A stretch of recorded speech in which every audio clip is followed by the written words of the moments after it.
Hi, and welcome to Finding Your Way Through Therapy, a proud member of the Sightcraft Network. The goal of this podcast is to demystify therapy, what can happen in therapy, and the wide array of conversations you can have in and about therapy. Through personal experiences, guests will talk about therapy, their experiences with it, and how psychology and therapy are present in many places in their lives, with lots of authenticity and a touch of humor. Here is your host, Steve Bisson. You're a maudit bel accent. He has a great accent for saying my last name. Hi, and welcome to episode 177 of Finding Your Way Through Therapy. Happy you're here. If you haven't listened to episode 176, go back and listen. Stephanie Simpson. I don't know. I've always enjoyed talking to her. We talked about coaching. We talked about education. We talked about our own limits and our own self-limiting thoughts. So it was a great interview. So please go back and listen. But episode 177 will be with someone who also was contact me via email, and is someone who was unfortunately in the troubled teen industry, or TTI sometimes as it's known. Her name is Meg Appelgate. She has a great book out. I think I got about halfway through, just being truthful, right? But her book is really good. Surviving and Fighting the Troubled Teen Industry, Becoming Unsilenced is the title of the book. So go listen to that. I'm going to list it in the show notes. But Meg is a co-founder of Unsilenced, a nonprofit dedicated to ending the institutional child abuse of troubled teen industry. She's a survivor of 2 programs, and she details her harrowing experience and the urgent need to reform. With a background in psychology and extensive nonprofit management, Meg is committed to ending abuse in the troubled teen industry. And I know she's going to talk about that and securing justice for survivors. So very interesting stuff, kind of new stuff for my podcast. So I hope you enjoyed the interview. Here it is.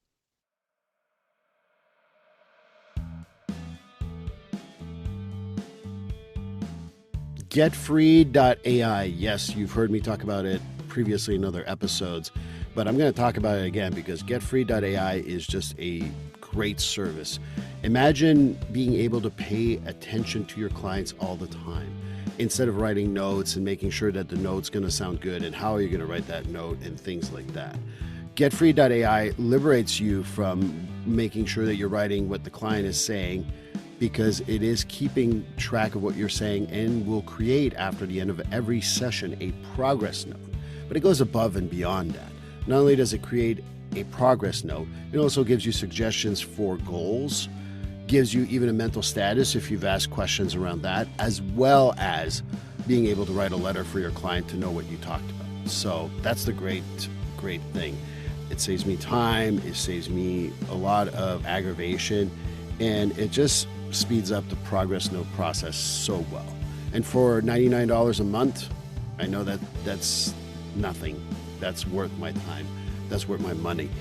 You know, the best part of it too is that if you want to go and put in the code Steve50 when you get the service, at the checkout code is Steve50, you get $50 off your first month. And if you get a whole year, you save a whole 10% for the whole year. So again, Steve50 at checkout for getfree.ai will give you $50 off for the first month, and like I said, get a full year, get 10% off, get freed from writing notes, get freed from always scribbling while you're talking to a client, and just paying attention to your client so they win out, you win out, everybody wins. And I think that this is the greatest thing. And if you're up to a point where you got to change the treatment plan, well, the goals are generated for you.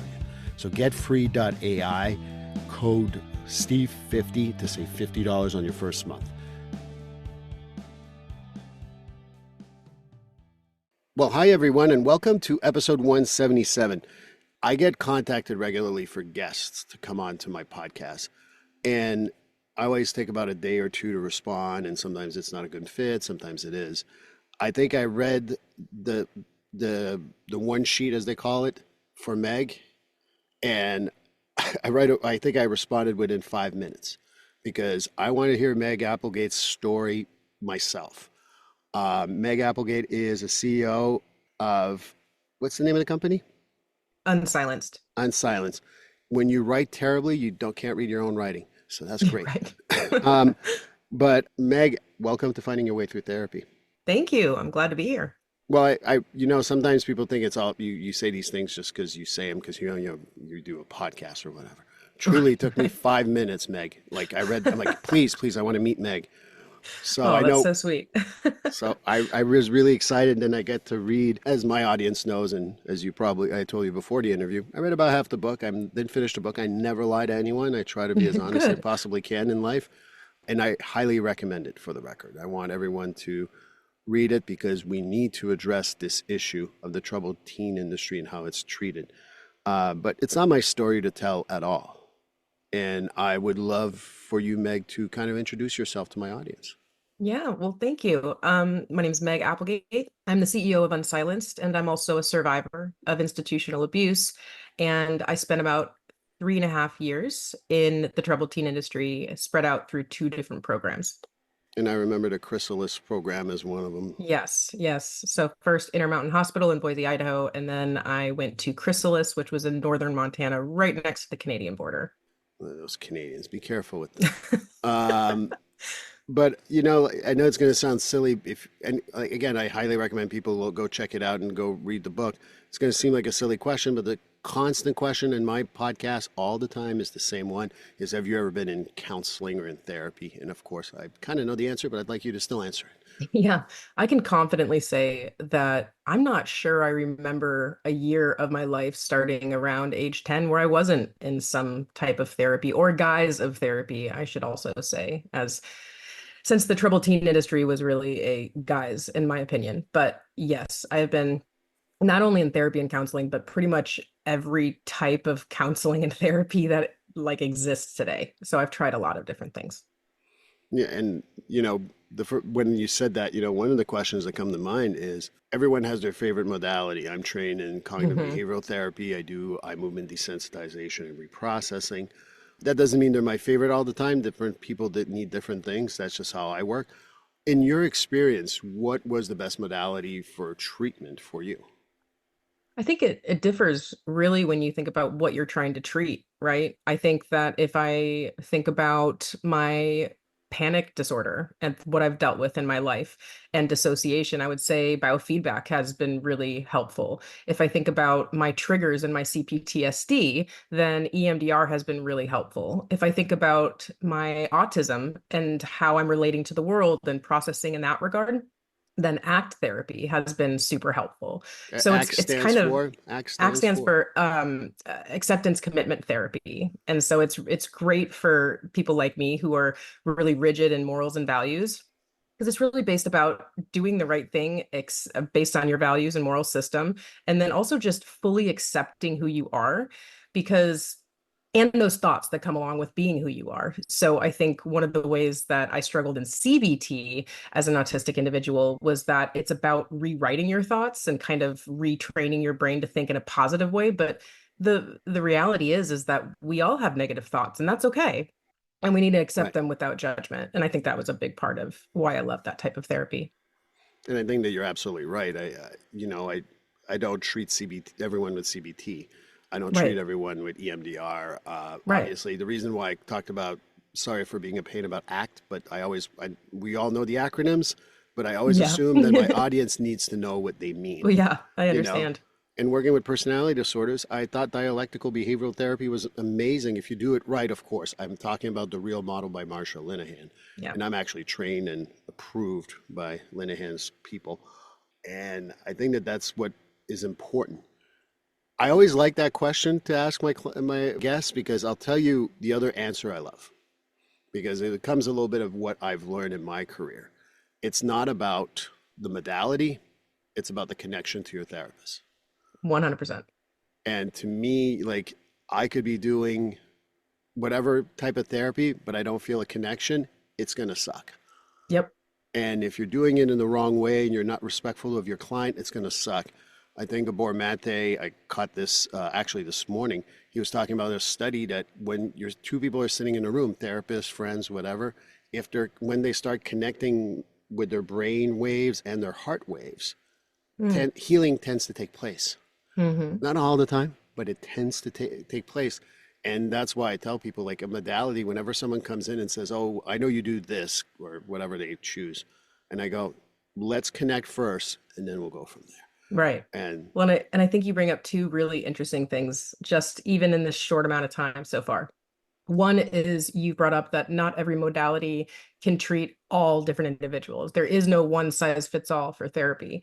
And then the second thing that you brought up, which I thought was interesting, was that, shoot, what you just said, my brain. The connection with the brain Right. and the Having a connection with your therapist is paramount. Connection is key, right? And if you look at the troubled teen industry, there is no connection because you are oftentimes kidnapped in the middle of the night to go be a part of therapy for months or years.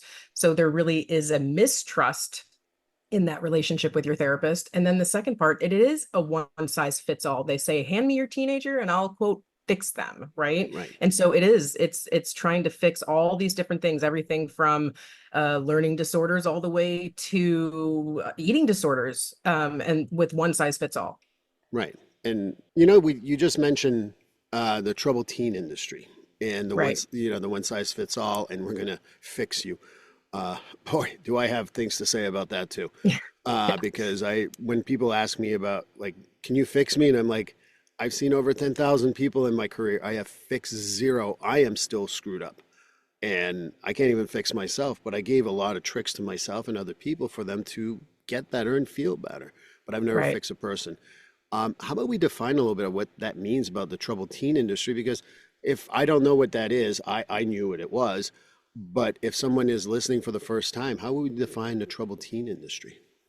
Yeah. So really, in my mind, the troubled teen industry is a network of powerful and punitive congregate care facilities or residential facilities that claim All in to, quotation. Go to my yes, YouTube. It's all correct. quotations here. Yes, exactly. That claim to fix youth. But in reality, it's all non-evidence based, and they're claiming to fix things like homosexuality or fix things like, learning disorders or autism, you name it. So anything from behavioral issues, mental health issues, eating disorders, things like that. They claim to be a one size fits all for this. Unfortunately, the kids who are going into these facilities oftentimes leave calling themselves survivors, which obviously no therapy should cause someone to become a survivor. So If any of my clients ever say to me they survived my therapy, I would be like, I'm it's not a very good sign. sorry. I'm sorry. Whatever I Yeah. did, sue me, please.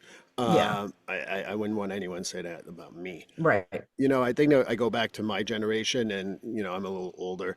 And when I was a kid, there was like TV shows about scared straight, which is Oh yeah, for sure. that was Hmm. treatment.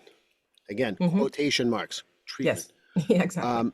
I know if you read the book, I don't want you to sell the whole book, but it was a powerful statement. I think it was in the first chapter when you talked about how you were brought to the facility. Can you Correct. describe what the troubled teen industry does to bring you to a facility?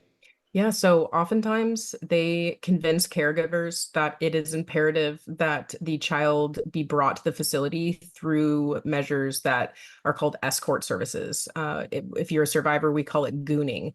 And it is when they recommend that they wake up the kid in the middle of the night. I was woken up at like 1 or 2 a.m. or something like that. And I was told that I was coming with them and that we can do this the easy way or the hard way. They then proceeded to have me undress in front of them. They watched me go to the bathroom, and then they threw me into the back of an SUV and brought me to the airport where I wasn't allowed to know where I was going. And they made sure I knew that if I misbehaved, I would be put in handcuffs. And the really, really sad part beyond, the obvious signs of being kidnapped is that these parents are thinking they're doing the right thing, and they're thinking they're listening to, again, quotations, professionals, right? And the sad reality is that it's a lot of deceptive marketing and fear mongering going on. It truly is. And again, it's gonna believe me. I just reading half the book already, and I'm gonna finish that book. I promise. I want you, whoever is listening right now and wants to know how terrible it is, read the first few chapters and how it goes Yeah. from, the troubled teen that Meg was. And I know you had some issues. I'm not saying that it was not easy. It was easy. But from those to parents who are desperate, who want that help and want to save their child, and they're sold on this BS, if you ask me. It's just scary to think what you went through during that time. And we talked a little bit about our responses to trauma because it's a traumatic event. Right. Well, I think that another thing that my book highlights is, and this is a sad reality for many survivors that I've talked to, is the gap in understanding of what a child or a teen could be going through in their own life, and what the parents see. A lot of times parents just see what they consider, again, quotes, misbehaviors or acting up or pushing back against authority. When in reality, if you read my book, you'll understand that a lot of times these kids are going through trauma, like absolute trauma. Their parents just don't know. And these behaviors that their parents are deeming as unacceptable and needing to be fixed are oftentimes just a result of that unaddressed trauma. And so it provides insight into what could possibly be going on in your kid's life when there are misbehaviors. Because I would venture to guess, and this is true for myself, and you'll read in the book, that a very large portion of survivors before being sent away had some kind of sexual or physical assaults going on. And so it's really important when you see these behaviors in teens to, instead of put a Band-Aid over it and be like, let's fix the behavior, the end result, and figure out what's actually going on within that teen and how you can support them. Right. And, again, I encourage people to read the book because, when something may have occurred like that to you, you were punished because you weren't in school when it occurred. Exactly. Exactly. Which is Yep. the truly fucked up part. I know. It really is. It really is. And the part that's even more crazy is, for those that haven't read the book yet, I was sexually assaulted. But before that sexual assault, I chose to leave school and, ditch school and drink alcohol. And the guy that bought us alcohol is the one who sexually assaulted us. And so the school ended up kicking me out because I consumed alcohol during school hours, not on campus, but during school hours. And because of that, they expelled me. And then the FBI, who was actually involved, told my parents, because I had lied about how I got off campus because I was scared to get in trouble, that they didn't believe I was sexually assaulted. And the crazy thing is that only 2 summers ago, no, 1 summer ago, my parents found out that I actually was. They didn't know. I had never told them. I figured they believed me when I told them, but the FBI told them I wasn't, because I had lied about one thing. So I had to have been lying about everything. So that highlights another important aspect of being a victim, and, just the aspect of not being believed and victim blamed like that. Victim blaming happens still to this day, particularly to Mhm. women. And that's another story for a different day, I think, because I Yeah. can talk about that for hours. And, you know, if I hear one more time, well, what were you wearing and what did you say? If I hear that one more time, I'm going to scream. Oh my gosh, I know. It happens. I mean, even in my book, when that cop that walked by and saw what was going on in the park, even just a little bit, there was a weird thing with the 30-something-year-old guy sitting there and two young 15-year-olds.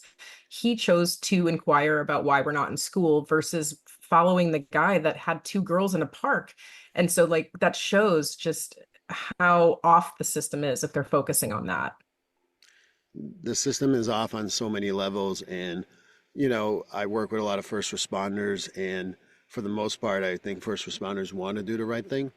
But Hmm. some of them turn a blind eye, and I'm not going to go Yeah. into too many of those stories either. But that's the minority, not the majority. For those of you who know all this, and if you Yeah. don't, stop lumping all cops in the same realm when they do Exactly. something screwed up. Exactly. Sorry, that's my little soapbox for No, I once. mean, I think really it comes down to us, as a society, not providing the education needed within these jobs. I mean, that's what it comes down to. It's not a personal attack. It's more like, hey, what are we going to do within these agencies to help make sure that all who work for them understand the nuances that come with different situations? Right, and I mean, you're literally, when you talk about where you were in your the troubled team in the industry and where they put you in a facility, you had no outside contact. Correct. That Yeah, wasn't monitored. Yes. yeah, and it was monitored. And you know, how does it feel after you leave for 1, 2, 3 years in these programs? How the hell do you go back to the, in relation to therapy, in relation to the world? Because you can't really like and trust therapy at that point because of what happened. Yes. But that would be Correct. my 2 cents. But again, I want to Hmm. hear it from you. Well, so I actually consider myself lucky because I was so incredibly brainwashed. When we talk about things like Stockholm syndrome, I 100% had that, very protective of my abusers. And so I actually left Chrysalis, graduated it, and went straight to college. So there was no freedom to absolute freedom. And I'm thankful that I was brainwashed because I think I would have gone downhill a lot faster if I knew I had been abused at that point. But that protected me to be able to actually get a degree, and go into my career. But the end result of that was that a slow breaking down of my mental health and my body until I was finally realizing why that was happening, which is because I was holding back trauma and not addressing it, right? But I think that, my two abusers were my therapists. And so what that does is it taints that entire relationship or future relationship that you think is going to happen, right? So in the future, after leaving Chrysalis, if I'm struggling, I think about going to a therapist and I'm like, oh, you get that kind of like feeling like, what if they confront me like, my therapist did? What if they trigger that part? And that's on top of the fact that for a survivor of institutional abuse to find a therapist that understands what that is and knows what the troubled teen industry is and can understand that the nuances involved with that, like how we're going to be sensitive to certain things, how we're going to be triggered by certain things, is extremely difficult. So I heard one survivor once tell me that every new therapist she has, she comes with a PowerPoint presentation because there's so much to tell this therapist in such a short amount of time, and you end up spending 3 or 4 sessions just explaining why you are the way you are and explaining what happened to you. Right. And for the record, being a therapist I've never been unethical that I know of, or no one has ever Right. accused me of that. That wasn't therapy. That was abuse. Right. What you went through. Yeah. Because as much as sometimes the shaved head and the goatee can intimidate some people, I've never intimidated one of my clients, and Right. it's terrible when you have therapy that because that's what you carry with you. That's what you think it is. Yep.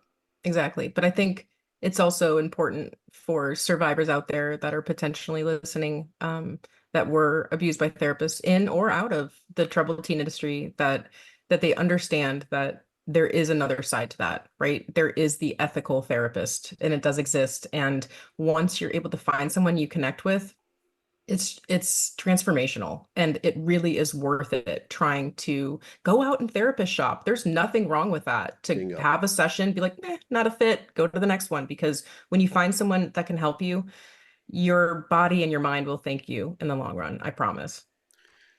The the therapist shopping is something I encourage for people because I Hmm. tell everyone I'm not everyone's cup of tea, and there's nothing wrong with that. Yeah, It's nothing wrong okay. with that at all. I'm not personalizing any of that, but I know a lot of therapists, Hmm. I've had clients who have been with terrible experiences with male therapists. They try me out and they're like, Hmm. I still don't feel it. All right, I'll give you another. Understandable. Hmm. Or if they like, I want to try this and oh, this really works out. Okay, great.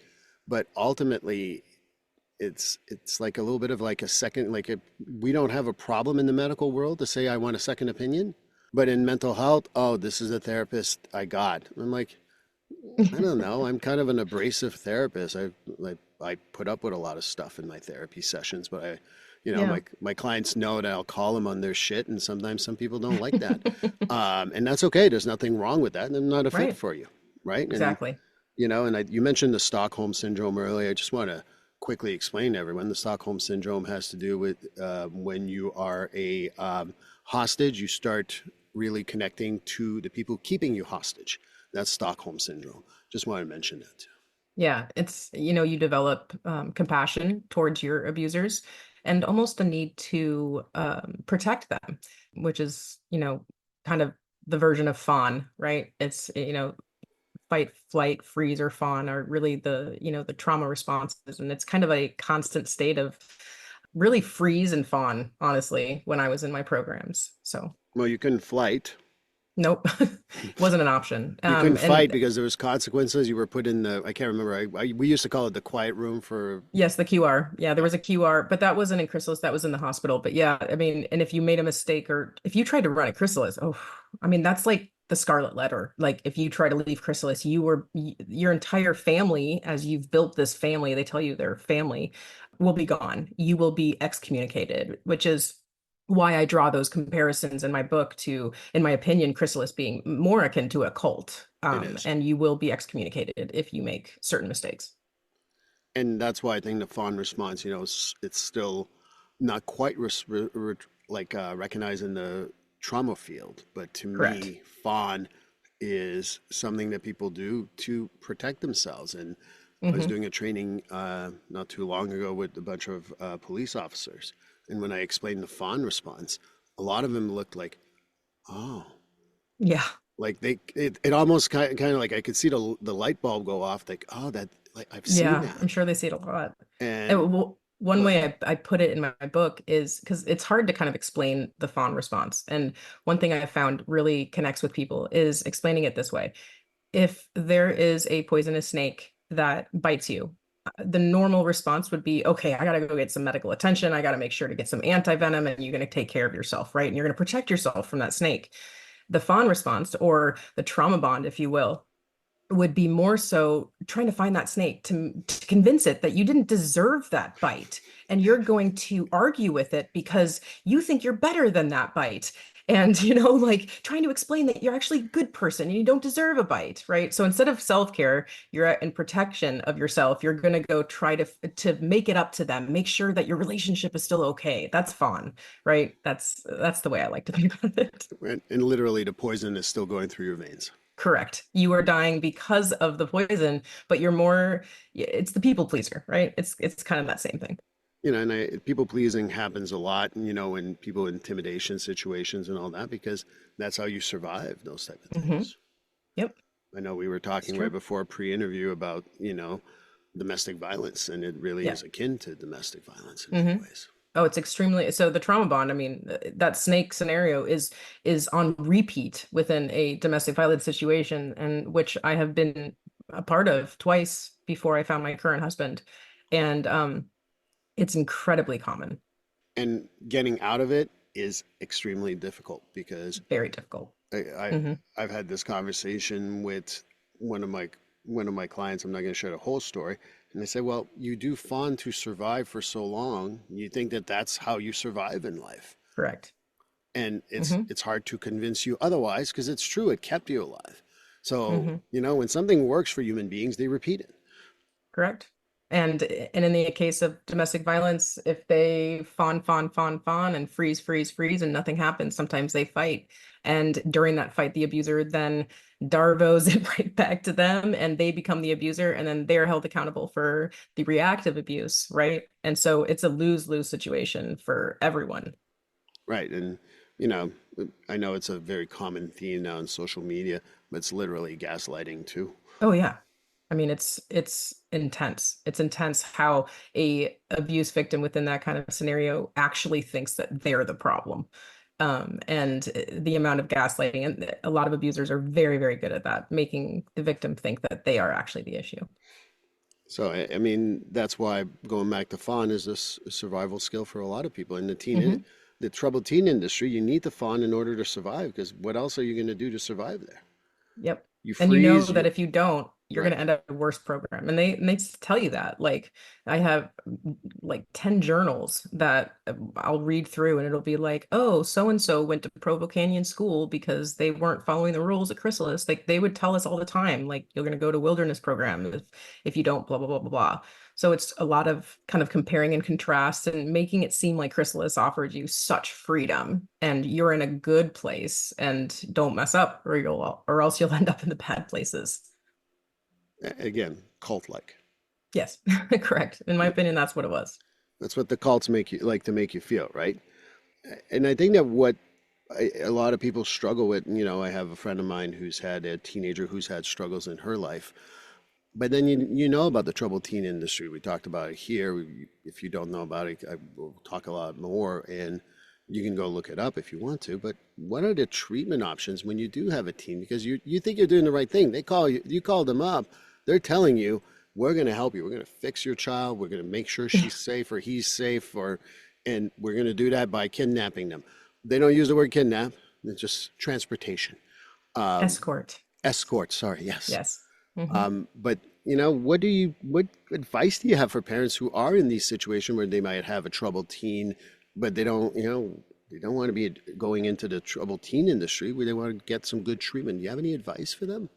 Yeah, I mean, I think that that advice, as it should be, is very tailored to what that child is going through. Unlike what the troubled teen industry can offer you, and what they'll tell you is that they can help regardless of what it is. And it really depends on what the teen is going through. But pretty much across the board, the first thing I recommend to parents is to look at yourself and to get yourself some support.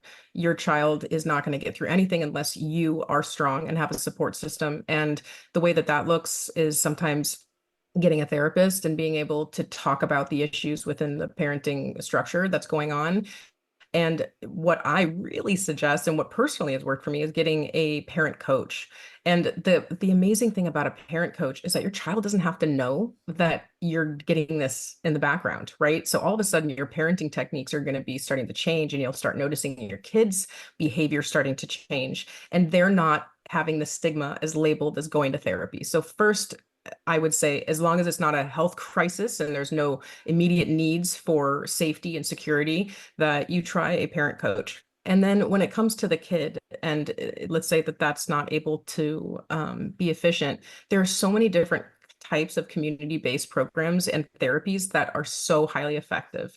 And for instance, we have a lot of therapies within the justice system that haven't really sprouted out a ton into community-based, but they are so highly researched and effective.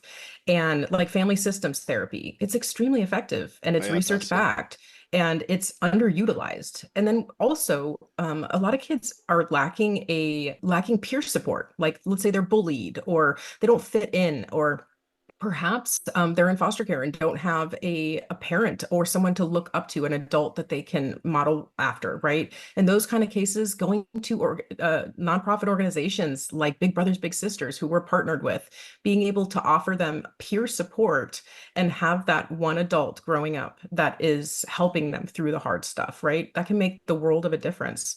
So looking into community-based organizations. Also, just like I said, instead of putting a band-aid over what the behaviors that are happening, that are really happening because of something that's underlying, I would say really figuring out what is going on with the child. And a lot of times that's just sitting down in a non-judgmental way and saying, how can I help you? How can I support you?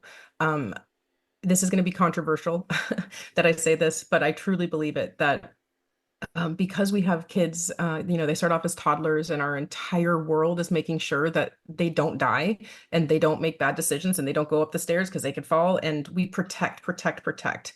And at a certain point in time, right around that adolescent stage, we have to shift our parenting techniques to being more of a guide instead of a protector. And we have to let them experience life.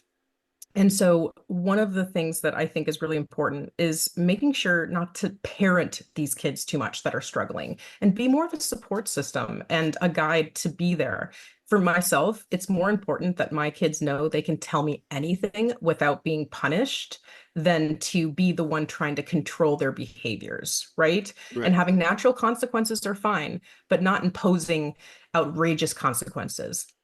So, for instance, if your kid is deciding, oh, I'm going to drop out of school, I'm not going to kick them out of the house because they're not making the decision to stay and get their diploma. But a natural consequence is that they won't get a diploma and naturally won't get maybe as good of a job, right?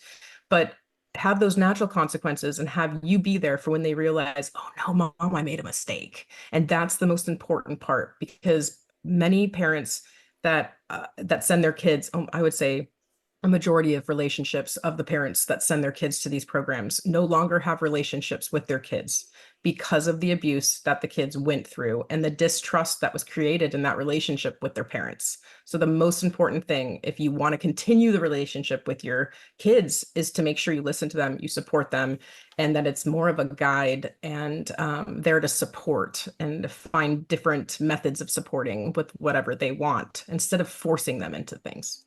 There's two things. I'm going to ask you a question after I point out that I can't remember who had said this, but I think that once they hit the 12, 13, 14 Mhm. age, around there, and I don't have an exact age, sorry everyone. I tell people you become a consultant to your child. You're a Yes. very Yes. important consultant, but nonetheless, you're a Correct. consultant. And, Yes. you using the same punishment or trying to helicopter them or protect them too much, you're actually not teaching them anything. You're teaching them that they're helpless. Correct. And And if I you think, go ahead. yeah, go ahead. No, No, no, I go want to ahead. hear you. I think that what you're highlighting also is the pathologization that has happened with adolescents in general within our society. If you look at Erickson's psychosocial stages of development, when you get into age 12 to 18, you're going to be going through the stages that what highlight a normal development to be is pushing back against parents. They are finding what their purpose in the world, where they stand, and how you figure out your placement in society is by pushing back on the mechanisms that we've been groomed to just accept as how they are. And that's going to build a strong adult, is by having a child that knows that they can push back and they'll still be loved. And that's how they find out who they are. So if we pathologize things like skipping out on classes, super normal, I have to say, very, very normal. Or, all of a sudden grades dropping, super normal. Playing around with substances and smoking weed, or starting to have sex, or trying to figure out their sexual identity or gender identity, super, super normal. And it actually highlights your kid is going through what they're supposed to be going through. And so we need to be able to help support them in a safe way so that they can do that in a safe manner as they grow older. Obviously, if they're addicted to certain substances, that's a whole different story, right? But understanding our own perception, maybe on the way that we were parented on our own kids, and making a conscious decision to understand, is this behavior bad because I don't like it and I wouldn't make it? Or is it, trying to figure out why you have that perception of that kid being, quote, troubled. Right. And I think that that's exactly right. My kids, they're both teenagers, and sometimes they'll ask me, well, what's cocaine? What does it do? And Yeah, I give them a exactly. straight answer. Hmm. And a lot of people are like, you can't say that to your kids. I'm like, they're going to read false information on the internet, or I give them the right answer. I'd rather Yeah, give them the right answer. right. And I have those conversations with my kids. If you drink, smoke, do whatever, you're feeling Hmm. like you're lacking judgment, call me. I'll go and Call get me. you. Yep. No questions that night. I'm not saying the next day I might not have a few Hmm. questions, but that Yep. night, when picking you up, we're going home. Yep. And Exactly. if anything, my kids are not curious about any of these things because I keep the wide open conversation. Yeah, and here's the thing is they're teenagers, and our goal is to make sure that when they're adults, they know how to handle things. And I would, at least for me, I would much rather my teenagers go through these really hard decisions, whether it's through relationships, red flags that happen, or it's substance abuse and being exposed to be able to understand what certain things and how they affect your body. I'd rather go on while they're still in the house and I'm still their parent, right? And be able to educate them. So when they're on their own, they already know all this stuff and they don't have to go through it without the support system. And you're exactly right. I would answer that question honestly too, and just be like, this is what it does. This is the effect, and this is the possible outcome if you start to make those decisions. And it needs to be their own decision, not out of fear-based, don't do that or you'll die, right? Right, The dare, don't do drugs things just doesn't work. right. And I think we've come in again. I'm in that generation too, so I'm not blaming other people. I'm including myself. I mean, I've taken the let's open and talk about everything approach. Yeah, But a lot exactly. of parents are like, why are you asking me this question? Why are you asking about cocaine? Because they want to ask about cocaine. Let them ask. Yep. I'm sorry, I'm picking on cocaine right now, but it could be a bunch of different Yeah, things. no, it could be anything. My kids are like, what's a fentanyl overdose? I explained what it Oof. was. Yep. Oh, that's dangerous. I'm like, yes, it is. And I Yep. have those conversations. I said, yeah, Narcan can help you, but Narcan's not going to always save you. Yep. And people are like, you really talk about these things? Like, and my ex-wife, by the way, give credit where credit is due. We've been separated for about 7 or 8 years. She is as supportive as I am, and she is Yeah. really good. And that helps too by not We having to work fight the together. other parent. Yeah. So, I think the other part too is the vilification when you talk about the parents who get divorced and they start vilifying the other parent. Hey, Yeah. it didn't work Yeah. out between me and her, but we still need to be good parents together. No, And exactly. she's really good at that, and I'd like to think I've done a pretty good job as a co-parent myself. That's But great. but ultimately, I think that that's what you're right. These parents are feeling like they need an answer. Hmm. And unfortunately, I have had my clients ask me about their kids who are troubled and all that, I always remind them, I'm like, you can get the easy solution, but you're going to pay the price in the long term. No, it's exactly right, because I was just about to say that if you're looking at your child and you're thinking, "Oh my gosh, what's going on just seems so complex," and their quote issues seem so complex, you have to stop and think that if something seems complex, then the answer is obviously going to be complex as well. And there is no easy solution to a complex answer. It's going to take, finding one thing, trying it on, and if it doesn't fit, you try the next thing and you see what works for that child, because there is no one size fits all when it comes to parenting or any kind of issues that adolescents have.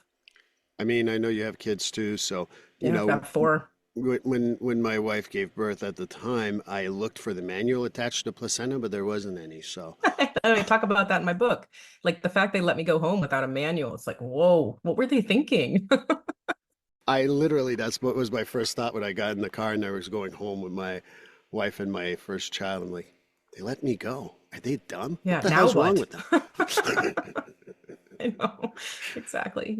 Parenting is figuring it out as you go and trying harder the next day and just repeat, And my mom told me something once. She said, parenting is just trying something, and if it doesn't work, you try something else and you never stop trying. And the other thing that I want to mention, because some of these facilities for troubled teens can cost a lot of money. If you think throwing money at the problem is going to solve your problem, you're the problem. Correct. And these places are, we're talking about five to $40,000 a month. Yeah. So very expensive. So that's why the other part I want to mention, I think some people are like, that's worth it. I'm going to get a loan because they're going to be doing the great thing. Throwing money at it will not solve your problems. No, it doesn't. It So doesn't. as we wrap up here, we talked about your book. I'd like to know again, where can we find the book, its title, and everything else that goes with that? Yeah, so it's called Becoming Unsilenced: Surviving and Fighting the Troubled Teen Industry, and you can find it on Amazon. It's available pretty soon on audiobook. I just recorded that, so it's going to come out Congratulations. in the next couple, probably in the next couple weeks, maybe to a month. We also have it on Kindle, and you can find it on barnesandnoble.com as well. But Amazon is really the easiest place to be able to get it. And again, I've read and what I've read so far is amazing. And I don't say those things just to be nice. It's the truth. Thank you. So you may not listen to my podcast every week, but one thing I pride myself on is never lying. So, Well, that's appreciative. I absolutely applaud authenticity. and then the other thing too is, when these kids come out and sometimes they got a lot of like they may need an attorney because there was a lot of bad things that happened there. Do you have any resources for them? Yeah, absolutely. We've actually, within Unsilenced, we have just launched an attorney directory, which is online. It's attorneys.unsilenced.org, and it allows survivors to go there and be able to find an attorney that can potentially litigate their case. And although statutes of limitations are very, very short in a lot of these states where these programs are located, if you're a survivor that came out that within the last couple of years and you want to find justice, this is a really good option for you.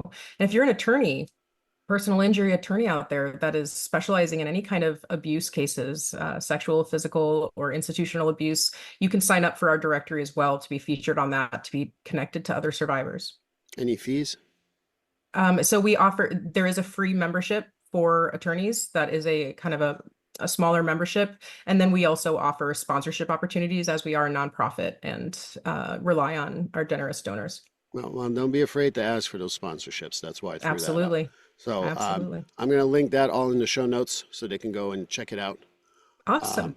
And Meg, I can't tell you, this was as painful as it was to hear your story. I like to see the other side. You look amazing. You sound amazing. And the work you're doing is exactly what people need. So I truly, truly appreciate you and everything that you do. Thank you. I appreciate that recognition. So I hope we meet again at some point because I'd Me love to too. hear some follow up on this. But I hope you stay in touch. Thank you. Thank you so much for having me. Well, this concludes episode 177. Meg Appelgate was an amazing guest. Thank you so much. Go check her website. Go check her book. There's so many things that we can talk about. My next episode, 178, I've actually haven't figured out what thing I want to talk about. And to be truthful and being very transparent, I'm recording this a little in advance before that show. So I have plenty of time to change my mind. And I know it's going to be November. We can talk about the holidays. We can talk about a bunch of different things, but I'll see what I feel like when I get closer to that date. So I hope you come in then. My guess is it's going to be about the surviving the holidays. Please like, subscribe, and follow this podcast on your favorite platform. A glowing review is always helpful. And as a reminder, this podcast is for informational, educational, and entertainment purposes only. If you're struggling with a mental health or substance abuse issue, please reach out to a professional counselor for consultation. If you are in a mental health crisis, call 988 for assistance. This number is available in the United States and Canada.